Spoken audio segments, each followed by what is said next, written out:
This class, I was depressed. I was so sad. I was a master of depression, and I have been for several years. Oh, God.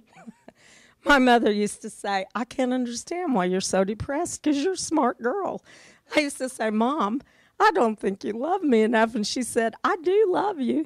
And I said, sometimes I just think you think I'm dumb. And she said, it's not that you're dumb. You're so smart. You just make yourself miserable. And she was right. The other day, 3 times this last week, I laid on my sofa and laughed for an hour. I couldn't stop laughing. I thought of all the horrible things that had ever happened in my life. And the more I thought about them, the more I laughed. Because I was so happy. Because I thought, you things don't scare me anymore. Because I didn't even have to tap on them anymore. I just laid there and I laughed so hard, I couldn't stop laughing. And the more I laughed, the more I wanted to think about them, because they're just it's like watching the Macy's Day Parade. These huge old balloons are going overhead, and I'm going, you're just full of hot air. And the first time I called Robert, I said, Robert, I want to kill myself. I'm so afraid of life. And he goes, come on down. Like Bob Parker, come on down. We've got the answer. And I went, well, hallelujah, somebody's telling me that. Because, the shrinks I knew and the counselors, they said, well, you've really got a problem. And, just keep coming for the rest of your life, and we'll kind of get you through it. Like, come on, Crip. We've got the crutches. Bury my heart on Wounded Knee. I don't know, but Robert's like, recovery is not only possible, it's just the way to live. And now I know I'm not perfect, and my mother could certainly testify to that, because I got a little bit mouthy with her the other day. Me? Never. But, I am so happy. And I hadn't really dated for 3 years. I'd gone out a few times for dinner, but I wasn't really interested in dating. And I told one of my friends I wanted to gain muscles in my legs for 3 years, and I couldn't. And all of a sudden, I noticed I gained muscles in my legs. And I told Karen West the other night, it's a good thing, because guys have been chasing me, and I need them. I got to hightail it down the road. And it's really nice. I went on a trip to Fort Smith with a really nice guy on a 2-day trip to his grandfather's 100th birthday anniversary celebration at a fancy country club. And he really treated me like a lady with all the respect I would ever hope for. And I had it in my head that so many false illusions, and that I couldn't have this and I couldn't have that. And since taking this class, I just thought, that's a bunch of malarkey. And I just don't believe any of it anymore. I think you can have anything you want. I'm not hung up about a guy's finances. I don't have the want list that a lot of people have, because I care about a person's heart and mind and soul. That's my primary thing. And the wealth inside them. And if I'm treated with respect, that's their true gold to me. And that's wealth that no one can take away from you. Our country's economy could go bust tomorrow. And I'd like to be with someone I'd be happy with if I were stuck on a desert island and it were just the two of us, like the Swiss Family Robinson. If he lost all his millions of dollars, would he still be a prince? But, I'm meeting people of that quality, people that I can't stand to walk away from their presence, because their mind is Fort Knox and their soul is Gibran. And they're like the quality of my mom and dad, because my father is more like Gibran than any man I've ever known. Talking to him, he's a philosopher and a prince. He served on the USS Princeton in World War II. And I always said the Navy got it right because he's a prince. And my mother is a butterfly garden, because people are drawn to her like butterflies. And she's beautiful. And I cannot bear the thought of the world without her. And when you walk in her house, her everything about her smells so wonderful.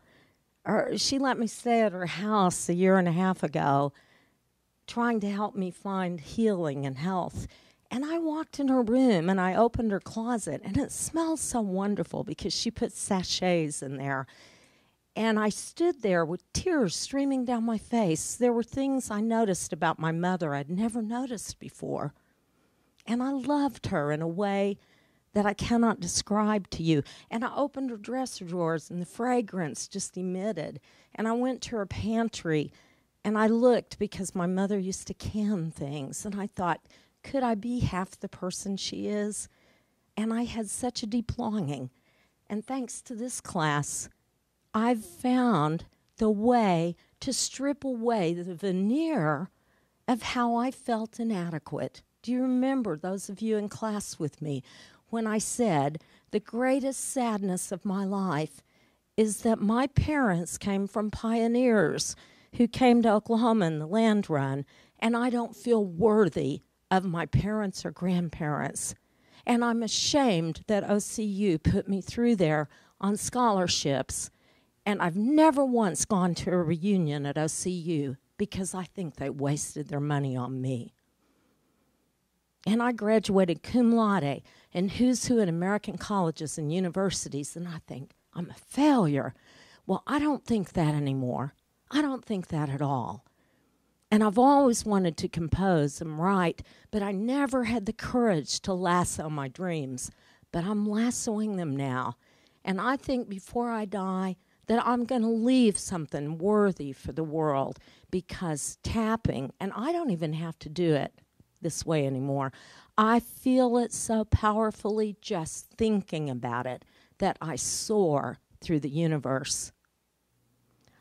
I pray for Robert every day because the studies I did in Eastern religion said, you thank the person who taught you.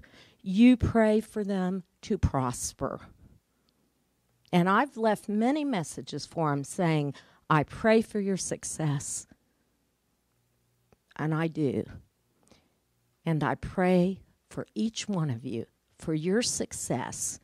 If your joy is 1/100% of what my joy is in this path, you will change the world.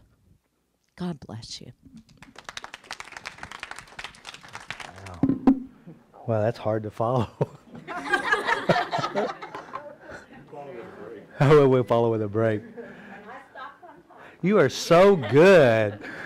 Give her one more hand. That is just truly awesome. Yes, and we have made major changes in many lives. We're talking about, even in this class, I want you to realize something really important, guys. You went inside yourself today. You thought of your problem. You felt your stuff. Nobody knew what it was. Only you. And we tapped, and you went back, and it changed. What happens if you go to everything that bothers you, every button, every person, every event in your life, and you start releasing from within? What would happen? How would this world be? Whose life will you touch? Because I honestly believe, and I know for a fact, if you radiate something better in a daily life, you're going to touch the most important people, and I believe it is children. Because I'm telling you, my problems, your problems, all began as children. Events and things we did not know how to let go of. And the nice thing is, and this is the truth, when you first see what she looked like when she came to the seminar, she looks totally different. She looks younger, she's definitely happier, and she feels better. I have seen many people who've not only seen me personally, they can look at their pictures from 5 years ago and they look younger today. Because the number one cause of all our health problems, relationship problems, every problem in your life, work problems, is basically stress and emotions. Where do the stress and emotions come from? It comes from within you. It comes within your perceptions, your emotions, and your feelings, and your body produces it. My passion is to help you heal. And I know for some of you it's scary. And I know that you're going to put your tennis shoes on, a few of you, and you may run for a while because of the stuff we have within us.